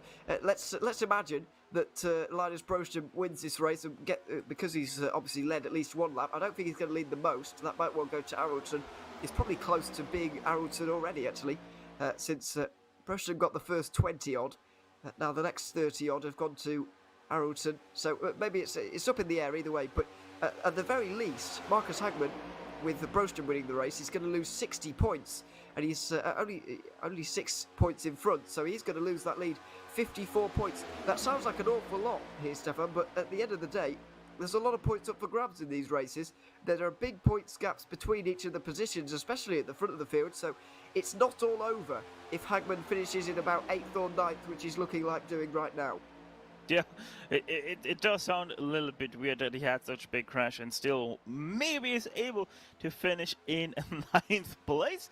But that's just how this works. We had a big crash, so he was one of the cars that didn't get too much damage, so he still can run out there and maybe pick up quite a nice load of points. But obviously Broström is loving this, because we're heading into, if I remember correctly, the last 2 races after Talladega. So yeah, it puts the 71 in a very favorable position. Yeah, absolutely. It's been a very interesting championship, I've got to say. There's been some good races, but most of all, there is an interesting championship battle happening at the front of the field. Unfortunately for Eric Blixt, things are not going quite as well. He was 13 points behind Broström at the start of the day, and even with the 150, Blixt finishing in about 10th position, 60 or 70 points are going to be lost by Blixt. So again, it's not all over for him, but it is a mountain to climb, I'm afraid, for him at this stage. That is Hagman going 2 laps down, by the way. So it's difficult for him to get back on the lead lap. So we had we went back to green on lap 40, if I remember correctly. Yeah, So wait, give me 2 seconds. This might just be a quick calculation here. So yeah, we went back to green on lap 36. 36 was the first green flag lap again. So 36 we're now have started lap 54. So that means in 20 laps, let's say 20 laps, Hagman lost 2 laps. He still has 7 laps to go until he has to retire the car, because you're a maximum of 9 laps allowed to be behind. So with 30 laps still remaining, average of about 10 laps until he gets lapped once by this field. It's good news for Hagman, because he's going to be able to keep his 9th place as of right now, because he's not getting lapped fast enough for him to put him into a DNF position. Yeah, absolutely. It's that's a very good point, actually. I didn't quite consider that, but we will have to think about that in the next year. I think for Blixt as well, I think because Blixt is running at a slightly slower pace than Hagman, it might even be more of a desperate situation for him. So we will keep an eye on that over the next few laps. What they won't be worried about, though, is cars coming up from behind and overtaking them in terms of the points situation, because they are there's no faster cars behind them. I guess Solo is the only real worry for Blicht, maybe, but either way, they're not likely to come into contact. And Hagman looks like he has decent enough pace over these two. You can definitely see that the 12. I'm quite surprised by it, because Hagman had some very big hits, but Hagman, even running on his own, is comparable to these two. So you can at least say pretty much with confidence that Hagman's car is in a lot better shape than these two. So they're looking very, very crumpled, I've got to say. Yeah, they're looking very crumpled, and if they wouldn't be able to have each other, they would be out of this race because they wouldn't meet the minimum required speed. So, also, interesting development, Kim Johansson is now going to get lapped, so he's also going to get put 2 laps behind the field, but since he is a non-damaged car, he's going to be able to actually stick in behind this field, so all of a sudden we'll have 6 cars and not 5 cars for the lead of this race. But obviously we kind of have to not calculate the 4 into that, because I'm quite sure of it, he's just going to stay in behind in line and save a little bit of fuel himself. Yeah, shouldn't get involved. I think it would be a little bit frowned upon if he did as well, to be honest. So we'll see. Let's hope that he can get onto the back of the train, though, because it would be frustrating. Yeah, it looks like he will. He's caught himself in that little elastic band, and he's going to be flung back towards the back of these guys. Daniel Page, we were just focusing in on there, just at the back of this train. This 5-car leading train, with Johansson now getting himself there as well. But when are the pit stops going to commence? We've got 28 laps to go. They can make it to the end from here, but when is going to be the right moment for them to do so? We're not too far away from those pit stops, because if we go by your rough calculations, well, they weren't rough calculations, but they were lost, so we'll go with 32 laps, which is what you said earlier, Stefan. You know, we're just approaching on 34 for these guys. I know there's caution laps involved, and for some of them draft laps as well, laps where they're lifting off for quite a long time. However, we're still getting very close to that moment now where they're going to have to come in. Yeah, I think so. And by the way, here you can see what the difference of 40 kilometers an hour at the speed of 315 kilometers an hour means. The 2 cars behind, yeah, they're only doing 270 kilometers an hour down the front stretch. So, pretty much like a freight train going past there. Yeah, no, it's going to be really interesting, because obviously you want to run the tank as low as possible. You don't want to leave a little bit in pit early, do like the undercut of things, because then obviously you have 2 cars versus 4 cars, and that always means that you're slower, because a 4-car train is faster than a 2-car train. So yeah, it is just like that. They're gonna all run to as dry as possible, pit in, and then have a short sprint till the end. So yeah, no, who's gonna blink first? Honestly, I have no idea, because it could be the front, it could be the back, it could be Gabriel Stör for some reason, and then someone pulling with him. Yeah, we're only gonna have to wait and see how this is gonna develop. It's developing into a very interesting one indeed. Only 25 laps to go very shortly, 26 at the line. Nobody dips below the white line on the left-hand side, though. Definitely until the pit stops here. Don't expect to see too much attacking of the 2 Force Esports cars up in front. We're expecting, or I'm certainly expecting them to stay in line until the pit stops, and then afterwards it may well kick off just a little bit, and there might well be a couple of opportunities, quite possibly, for them to make a go at this one. But let's see. They go down the back straight for the 60th time of asking here today out of 85 on the day. It has not been a long and difficult one for these guys, but it has been one marred by one particular crash down the back straight that we saw. Daniel Solo being pushed by Martin Kupau ended in a big pile up for everybody, and there are only 11 cars remaining. Here we go, all of them coming down, 6 cars all at once. Johansson joins them, so nobody trying to steal a march on the Force Esports duo up front. Now, hit your marks. Very, very important not to be reversing here, Stefano. You're going to be out the back. Yeah, pretty much. So you have to have a picture-perfect stop here. I'm not 100% surprised that Johansson decided to go with them. He has nothing to lose, so might as well come in with these guys to have a little bit of more fun and maybe even have a little bit of a say in who is going to win this race. And there you go, look at that. That is, I think that is Allard. No, that's actually Page.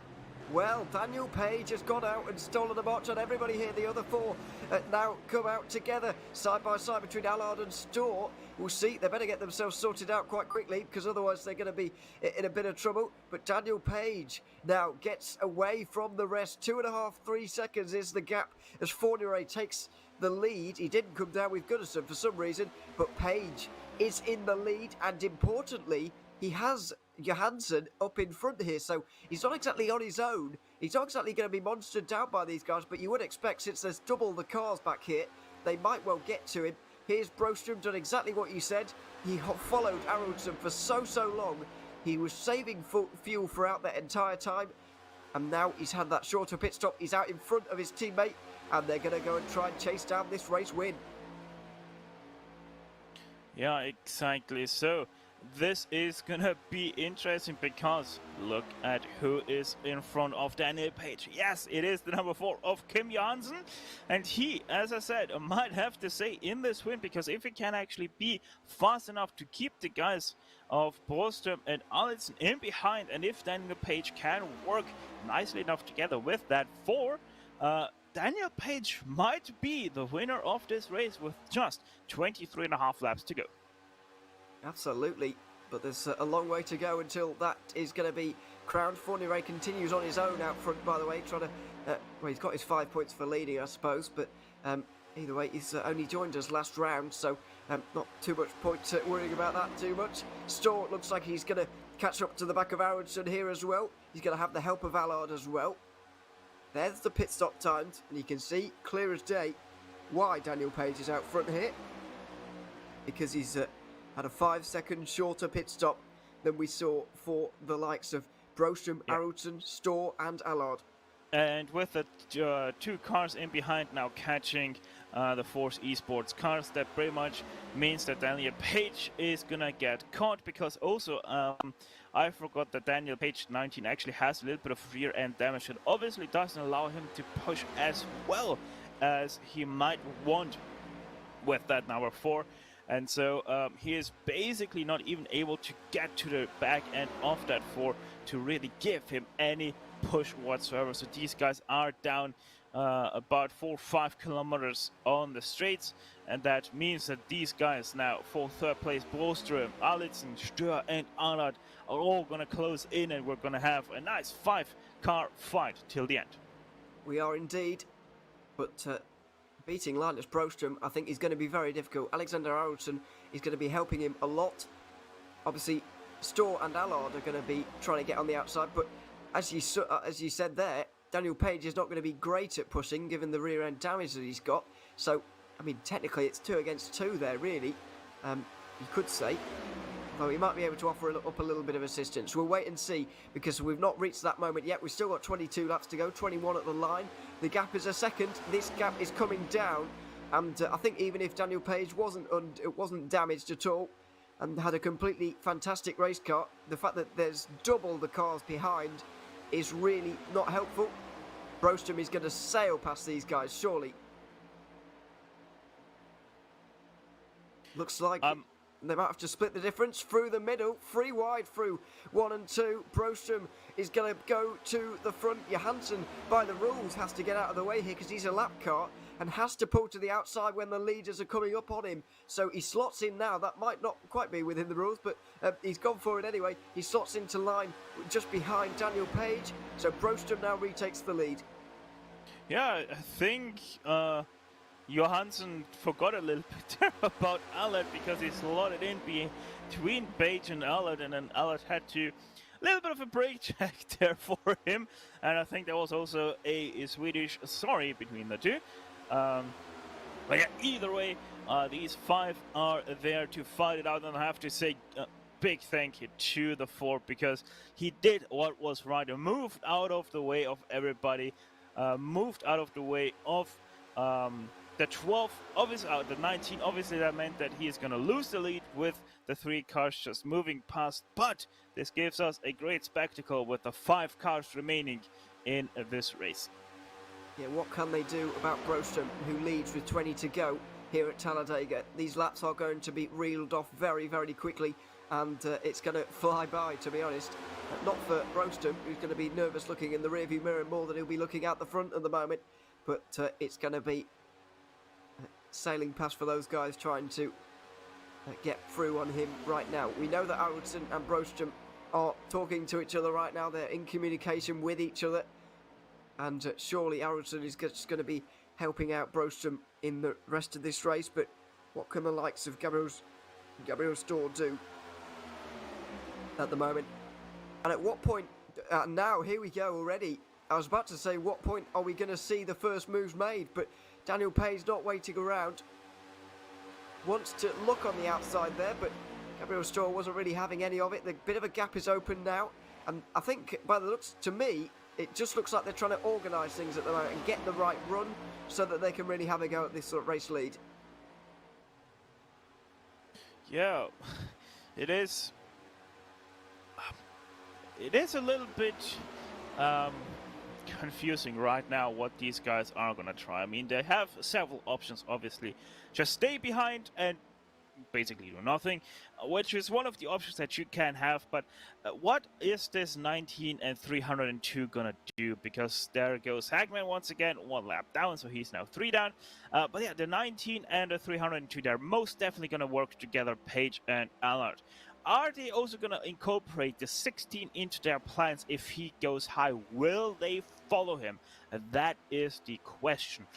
Because obviously, if you have 3 cars up top, the 2 cars down low will be slower and you're going to get past. But if Storr then drops these 2 guys, what will then happen? Because we most definitely know the 19 has a little bit of rear end damage that does slow him down if he's in clean air. That also means that he's not going to be able to push as well as he might want to if he's behind another car. That's what we saw with the 4 when those 2 were together. So in all togetherness, you might actually see that just because of that little bit of damage on the 19, Broström might actually be safe from any attacks in behind. Yeah, absolutely. I think you could be right. I hope that that's not going to be the case, because I don't want to see them at least try and fight this one out. But for the moment, Storr looks pretty settled to the bottom and even below the double yellow line there. You're not allowed to pass below the double yellow line. I think that's pretty widely accepted rule. But certainly looking on the inside, and sometimes they do fade up towards the right-hand side of the road just a little bit. So there is a small opening, but very rarely do you see moves made when the people are already on the bottom anyway. Very rarely do you see people try and sneak down the inside, because it often just ends in disaster. So they often decide not to. But Storr looks like he's getting a little bit more agitated here and might have a look. As you can see, there's cars everywhere at the moment on the back straight. Blicht and also Solo are up there on the high side at the moment. That's Gunnarsson going a lap down for the first time. Fournier is going to be going a lap down for the first time shortly as well. There's the 2 who are going 4 laps down now. Looks like they're still going to be classified 4 points though, which is a good thing as they go over the line again. And yeah, let's see. I think that's, yeah, there is Fournier going a lap down for the first time. So we're going to have 5 cars on the lead lap here very soon. They're all going to be in this camera shot right here. Johansson is not here to interfere with things either. Not that he was before, but not here to interfere with things either. And to me, it just looks like Gabriel Storr's getting a little bit more excitable and might be able to go on the attack slightly on the outside line. Let's wait and see if Daniel Page can really supply him with a good enough push though on the outside line. That's the real key here. Yeah, one thing is for sure, Allison, he won't move up top. He is gonna be supporting his teammate all the way through here. So it's all gonna be the 16, 19 and 302. What are they gonna do? Storr, Page and Allard. It's all in their hands, but do they have the cards necessary in their hands to be dealing out the winning hand of this cards game? Well, we're only gonna see 14 laps to go. Right now they're patiently waiting to jump on that. And also I think I just spotted a little bit of damage also to the rear end of the 16 on the right hand side. Seems to be a little bit dented inwards. So even that Gabriel Stör car really not in tip-top shape. No, unfortunately not, as Allard is unfortunately just briefly out of existence, but he's back into it again as we have 13 to go over the line. Hagman is overtaken once more as there's maybe some repairs going on as well as a final pit stop, but he needs to get out in front of Blick to get those 9th place points. The most hurtful thing for Hagman, I think, is going to be that he can't use this as his drop round.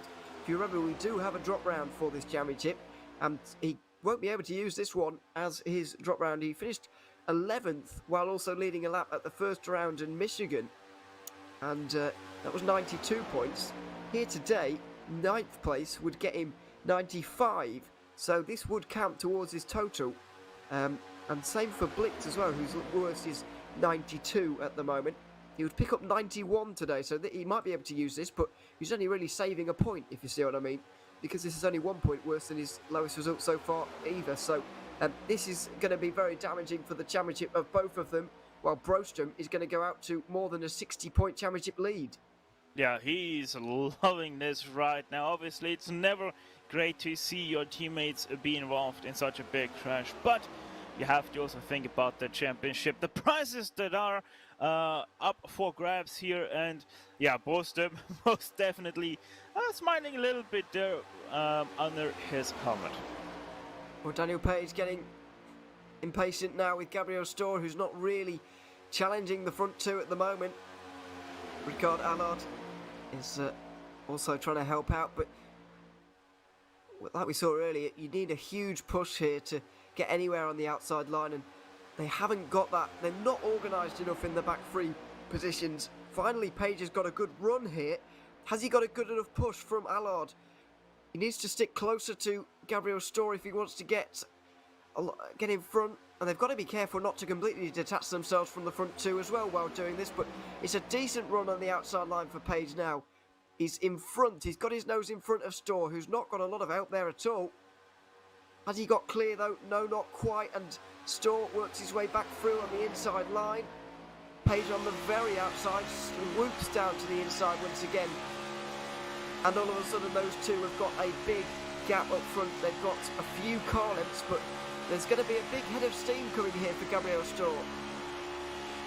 Yeah, maybe Stör might want to move up top and the 19 with him. Let's see. No. No. Decides not to go for it. Why do you think it is that with 10 laps to go in Talladega, this race, he's got a chance of winning this, I guess, Stör, but why do you think he's not poking out of line and going for this? Is he preserving third place at the moment? Yeah, basically, because kinda he knows that if he moves up top, the two in behind are not gonna move with him. So basically, he kinda is in the trouble spot of he is alone in this pack. The two cars in front are teammates, the two cars in the back are teammates. He is all alone. Here comes the 19 now with a big head of steam, but once again stalls out because of that damage. Stör still in that draft of the two cars ahead, so the 19 and 302 once again. Pat situation there on the outside, not going to be able to do anything on that 16 apart from lose themselves a little bit of space. Yeah, absolutely. It's not happening for them at the moment. Haraldson is in the prime position to help Broström out here. The final pit stops were executed absolutely perfectly for him, and indeed for Broström, I guess, as well, who's being pushed along right now. Might well be being pushed along to the most laps led as well, but either way, it's going to be more than 60, even if he doesn't get those 2 points. Those 5 points. He's still going to be more than 60 points in front with only 2 rounds to go. Considering their drop rounds are very, very similar in the front at the moment. You get 92, 96 and 92 for the top 3 right now. Those are very similar, so we're not going to see too much of a change in terms of that. with 2 rounds to go. Richmond and Charlotte both have to be negotiated for Broström, but he's certainly in prime position, in pole position to take this championship. He's in a great place. Yeah, he is in an extremely great place right now. Obviously, Charlotte and Richmond, 2 completely different tracks, not only to this, but even to each other. Richmond, that is a driver track, and Charlotte, it's all about managing those tires. So it's going to come down to the very great end of the season. And yeah, I think Linus Broström, the guys in behind, are getting more active. Well, we've not seen Storr show any signs, show any interest in going for the front 2. But suddenly he pokes his nose out, and maybe there's a moment coming up here in the next few laps. Rickard Allard with not a bad run onto the back of Page here, who's going to be able to push Storr if he wants to have a go. But Arulsson is pretty pressing on the pedal right now as well to push Broström to glory. And it's getting all very close here. 6 laps to go at the line. And they're all of a sudden, they're absolutely giving it their all, because for 4 of the cars in this train, it doesn't really matter whether they finish in first place or finish whether they finish in second place or whether they don't finish at all. So will be prepared. There are certain cars in this train prepared to risk absolutely everything here. 2 cars moving to the very bottom of the apron there. Great job by them to get out of the way and not interfere whatsoever with the 2. I think actually they just pitted out. That's why they were down there. Either way, 5 cars still at the top, 6 laps to go. Will we see a move by Gabriel Stör? Will we see something happening from Page and Allard? Well, yeah, I can only repeat myself. We're gonna see what happens. Absolutely. 5 to go when we get to the line, and Allard is struggling to stay with these guys. He's just getting a little bit more speed now, although he's got to be careful not to completely drop himself here. And he might have just done that. He's losing pace here. He's losing time to the leaders. Daniel Page, I think, has slowed up slightly to try and keep him in the elastic band effect, but I think Rickard Allard has just made a terrible, terrible mistake. And he might have just lost the rear. He's closing back in again now. Has Daniel Page shot himself out the back, though? I don't think so. I think everybody's just going to be kept within, but Daniel Page there keeps the red car at the back in contention. Or this is a great setup here by here we go. Allard and Page, because they're going to come up with a big head of steam now onto the top 3 cars. They are going to use the slingshot to perfection maybe here, but stalls out a little bit here coming up to the 16, has to move up quite high, and look at that. They are not going to be able to make any moves happen. Glock from the 16 comes in, or maybe just tries to get himself shot up to the front, and immediately the 24 also comes up with a little bit of a block himself. So once again, we are back to square one. Yeah, I really thought there was going to be a huge run there, because I thought they would just accidentally kind of managed to get themselves out the back there, but that was a very well orchestrated move in the end that you spotted, and it could have been great for them, but it wasn't in the end really. So with 3 to go at the line, there is still the chance for those 3 in behind to do something here, but it's looking ever more unlikely with the laps that tick on by here. Storr on the outside line again. Arulsson, not only is he pushing Broström here, he's being the perfect teammate really, because he's also doing a little bit of blocking all at the same time as well, which is of course very legal in NASCAR and very often seen here at Talladega and Daytona as super speedways. You see a lot of blocking, and that's what Arulsson is doing right now.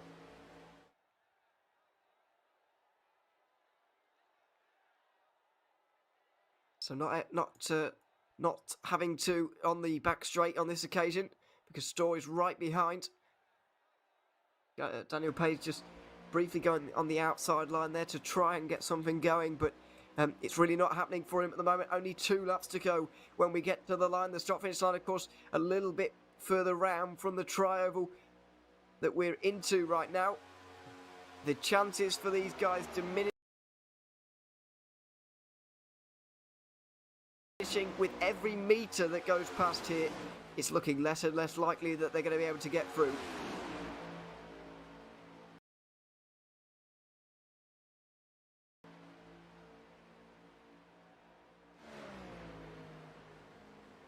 Daniel Page still pushing. Allard behind. If they want to have the win here, they need to cooperate with Gabriel Stör, who actually now moves up to the top side, and this might be the break that they needed. But look at that, 302 just can't get that speed to keep up with the 16 and the 19. Finally alongside for the first time in about 20 laps, and Storr has got a good speed. Oh goodness, Storr might be able to steal this one right to the very end as Daniel Page is pushing him right now. This is unbelievable. On the outside line is working, and as we get the white flag for the final lap here at Talladega, they've got it. They're clear, and Gabriel Storr is in the lead, and Daniel Page wants it all. He's pushed the 16 to the front, and now all of a sudden he wants it all. 20. Oh, no! He goes around Daniel Storr. He goes around Daniel Page. Is taking the lead once again. Broström is on the outside line.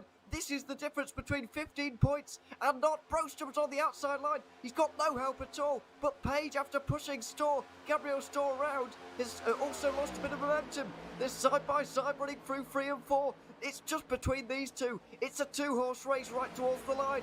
The white flag is out. There's only a few corners to go. The triangle to go. Outside line for Broström.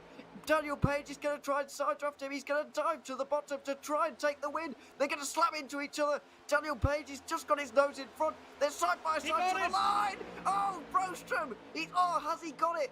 I think he has. And he has. The 71 Linus Broström by 21 thousandths of a second is going to take it. Daniel Page has his heart broken at the end. That was a very, very exciting finish. Gabriel Storr is going to be absolutely heartbroken with how that ended up. I'm afraid everybody made it through without crushing. Broström just about got the victory. What a finale that was. Yeah, just highly unlucky there for Gabriel Stör. He was leading the race going into the last lap, and complete heartbreak moment for him that gets turned around by the 19. People, that's why exactly you don't risk pushing through turns, because that's exactly what can happen. It absolutely is. But Linus Broström doesn't care. He has won this race at Talladega, and he's gained a huge step up on his opponents in the championship. Eric Blicht and Marcus Hagman, involved in a crash halfway through this race, have lost a lot of points to him today, and so he takes over 60 points of a championship lead into the final 2 rounds. Richmond coming up in 2 weeks, Charlotte just after that. Let's have another look at this final lap here. This is what happened after the Gabriel Storr spin. This is how it all happened, Stefan, and as you mentioned, pushing through the corners, not what you need. But I have to say, I was surprised that this situation even arose at all. Yeah, I was a little bit surprised that 19 went with the 16, but yeah, you can see their bump already going into the turn, and then just completely off-centered once again. Another bump goes below, and yeah, just not the picture-perfect driving from the 19 that you do need if you decide to push through the turns. You have to be 100% squared up with the car ahead, otherwise exactly situations like this arise. 19, he was really lucky to not get turned himself, because that could have been a hit to the quarter pedal, and that would have then also sent Daniel Page around. But what a drive that was from Broström to the finish. Picture perfect defense from the 19, but the 71 still had the top speed. Just with the real final burst of speed to the line, and by half a car length, he's going to take it. Goodness me, Linus Broström, heart in his mouth throughout the entire final lap, I would imagine, as we did as well. It was a fantastic finish to a race that was single file for most of the second half, but in the end, a very fast finish from Linus Broström allowed him to take the victory ahead of Daniel Page. Alexander Aronsson third in the end, ahead of Rickard Allard, who slowed down to avoid that late crash. Gabriel Storr, the one who was spun around, very unfortunate to finish in 5th. Forneright managed to beat out Gunnarsson for 6th, ahead of Kimi Johansson with that penalty. He finished 2 laps down in the end. Marcus Hagman losing loads of points, 5 laps down in 9th. Eric Blicht, a very similar situation, 6 laps down in the 10th position. Daniel Solo was with him for much of the rest of the race in 11th, and then the retirees at the end. Eric Lundberg, Robert Erling, Martin Kapow, Tony Uvinen and Thomas Anderson rounding out your order after that race. Well, Stefan, there was a lot of single file throughout that race, especially the second half, but I have to say, I thoroughly enjoyed those final couple of laps. The fact that it was so unexpected, I really thought that there wasn't anything going to happen there towards the end. The fact that it was so unexpected, I think, made it even more exciting. Yeah, probably. It was a great show in the end. Yeah, as I said, it wasn't expected that they're going to cooperate with Stör, but I think it was kind of a situation that arose, and the 19 just had to take it, especially with Rickard Allard not being able to push him, because he always did drop far behind that 19. So in the end, a very great show that these guys once again put up, and I really can't wait for the next round of the season. Absolutely. 2 weeks' time coming up here in Richmond. Well, what a fantastic race we've had here at Talladega. Drama, crashes, and a real fast finale as well. It was absolutely brilliant entertainment. I hope you enjoyed it at home, but the show is not over. We're going to be handing to the guys in the ESEN studio now to take on the post-race show after what was a fantastic race at Talladega. From all of us here at Racebot TV, though, it's goodbye for now and over to the post-race show.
And we're back to the post-race show here at Essen Studio in Stockholm, and what a ending of the race. I mean, drama in the beginning, a big crash took out a lot of drivers, and in the end, we got these 5 drivers in the end, and just waited until the very last second before all that of the end game drama. And with us we got our 3rd place racer here tonight, our Alexander Arvidsson. It's nice to have you with us. How are you?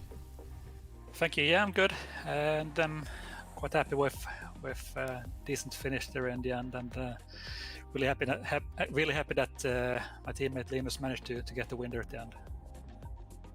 You were running in the top in the beginning of the race after a great qualifying, and talk us through what was the game plan for tonight?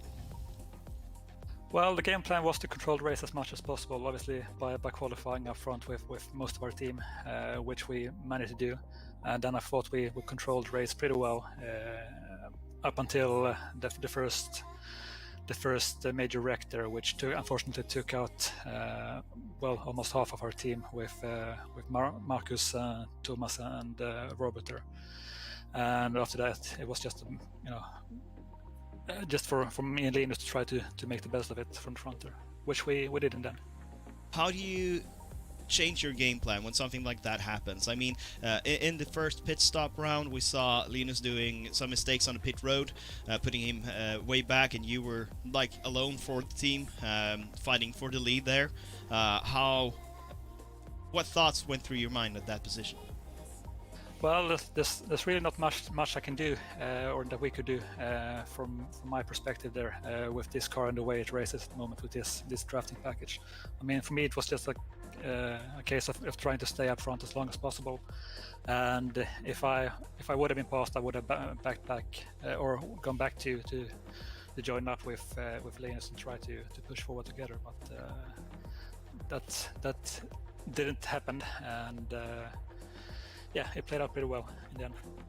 Yeah, after the big wreck, you found Linus and worked with him throughout the race, but since you were the leader of the race, I suppose your pit stop that was a little bit longer than Linus's was because of that you were draining more fuel when you're leading the pack than being behind and can save a little bit.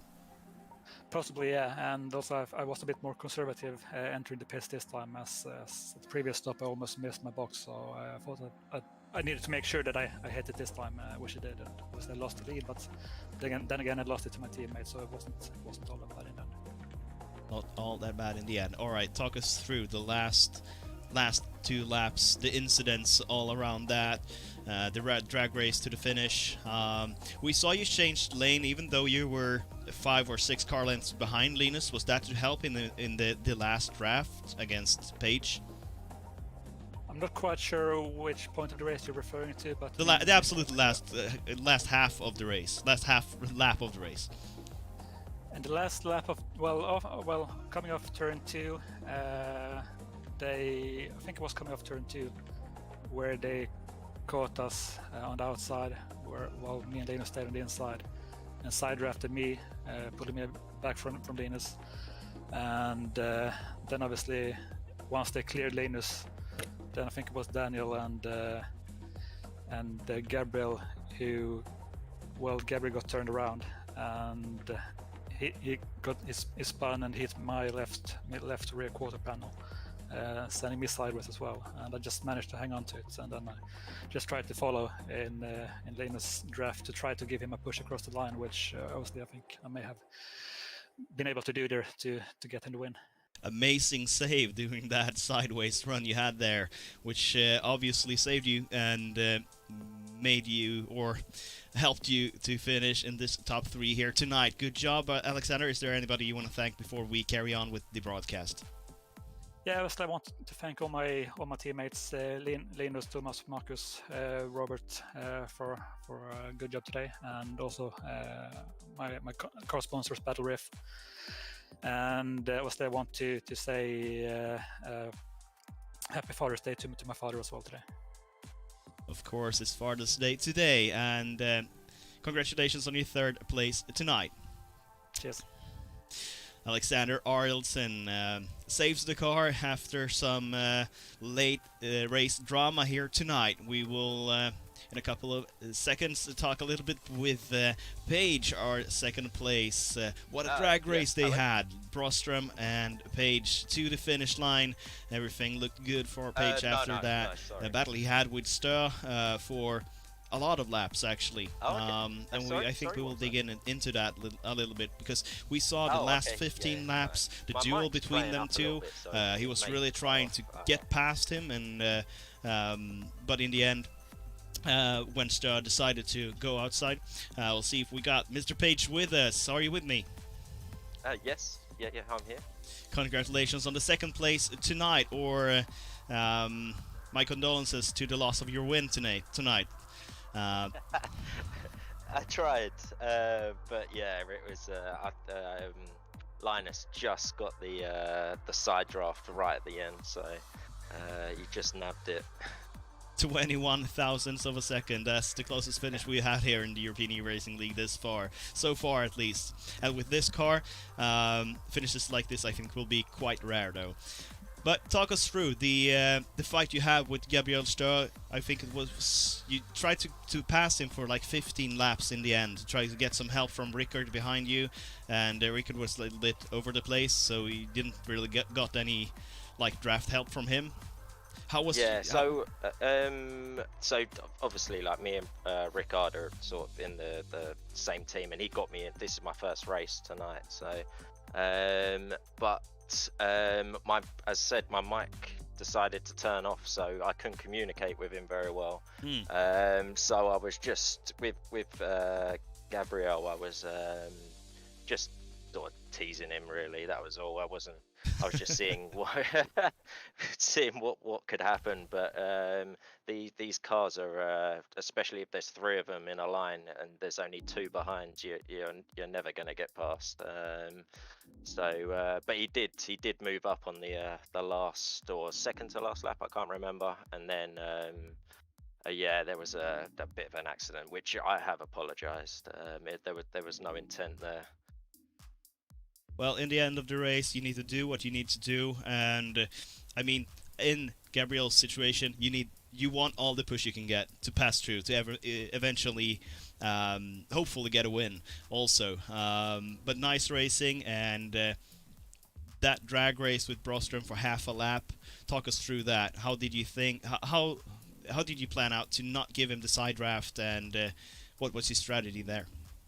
So, but this is probably only sort of the second race I've sort of done with these new gen cars, the next gen cars. So,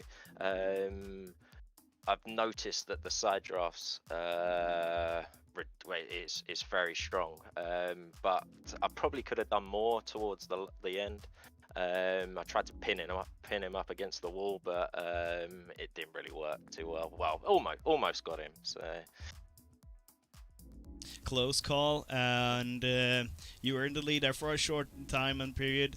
Congratulations on your second place position. How do you feel about Richmond? That's the next race on our schedule.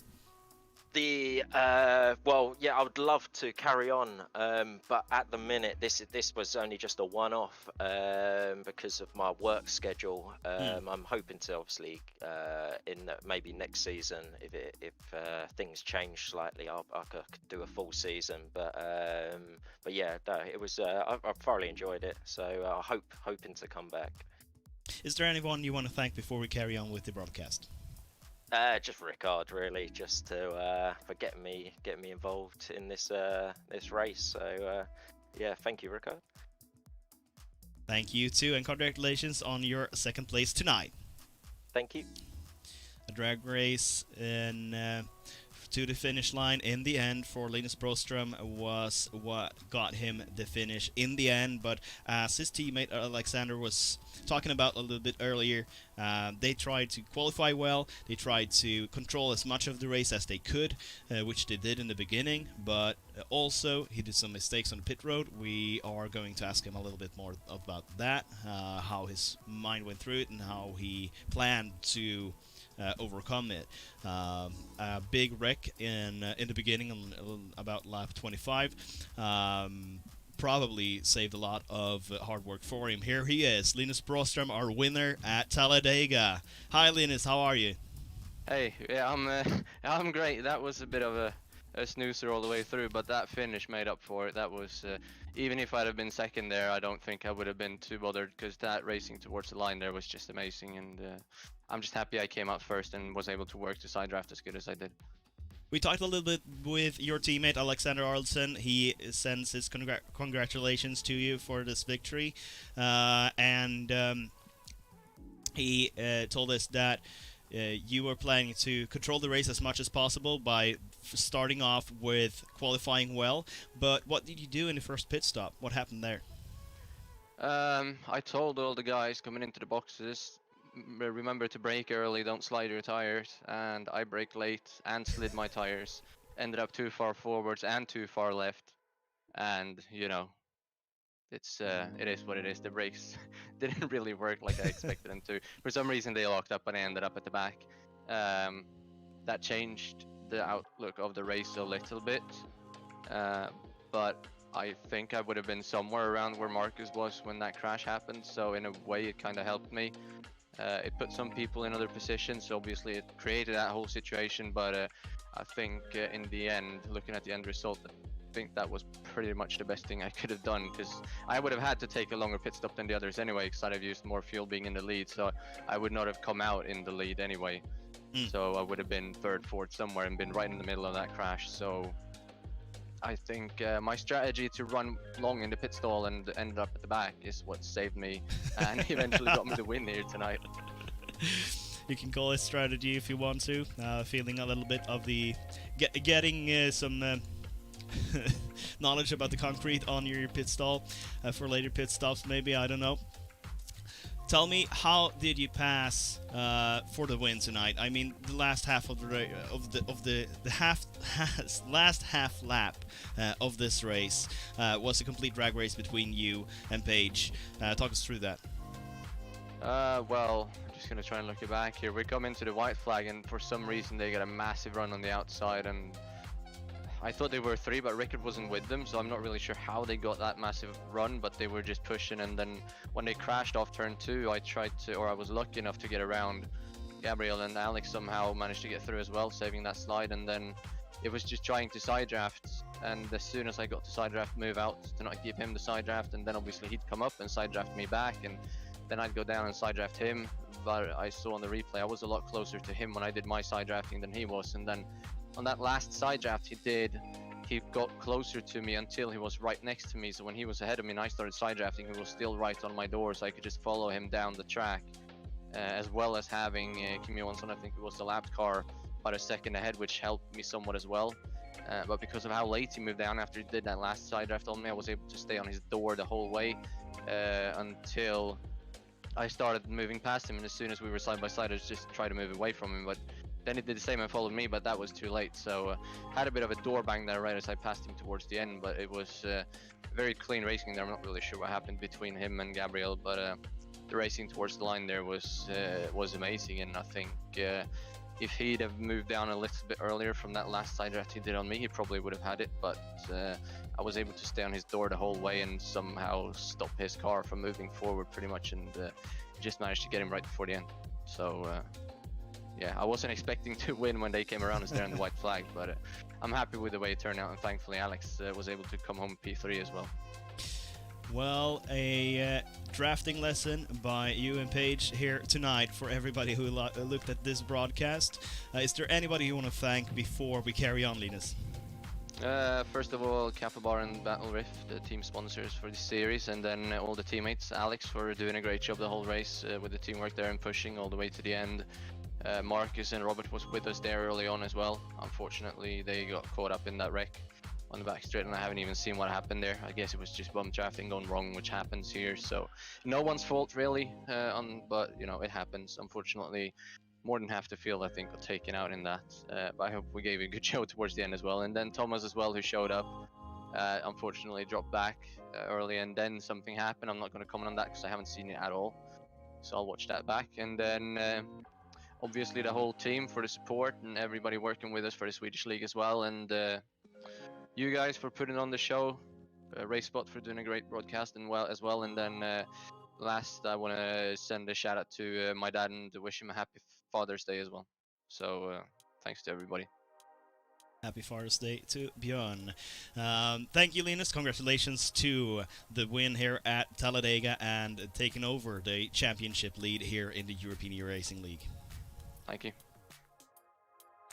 Obviously, a Linus Broström day today, and amazing race in many ways, I'd say. I mean, at Talladega, every super speedway, there's always a big one. We had ours in lap 25-26 somewhere, which literally removed every car except the top 5. So the mid of the race was pretty much the guys in the top 5 trying to decide who's gonna lead and wait until the very last second, and then we got all the drama that we've been waiting for, and that is super speedway racing. You have to position yourself in the best position to win, or try to do anything to win. We saw Gabriel moving out in the last lap to pass the leaders of Broström and Haraldson, but the incident with Paige totally flipped everything over for him.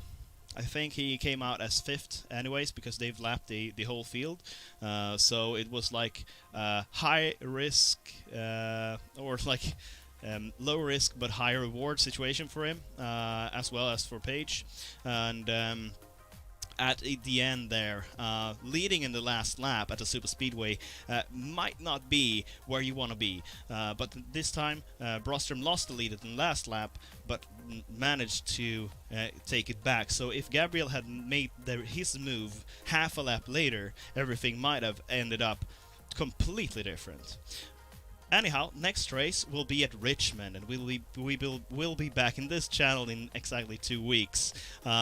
Richmond is a short track. It's 0.75 miles, so the drivers will use brake and lift off a little bit more. It will be more of a driver's track, and since it's smaller, we will see a lot of more traffic, I'd say. So an interesting race awaits us at Richmond in 2 weeks, but this was everything that we had for you at Talladega. My name is Jonas Force. With me in the studio here at Eracing, we had Niklas Falk as producer. He'd done an amazing job, and we had some help from Mr. Mouse, Krister Schoenbeck too, and a big thanks to our friends at RaceSpot for doing the commentary tonight. Thank you, and see you in 2 weeks.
Sweet despair, that's on the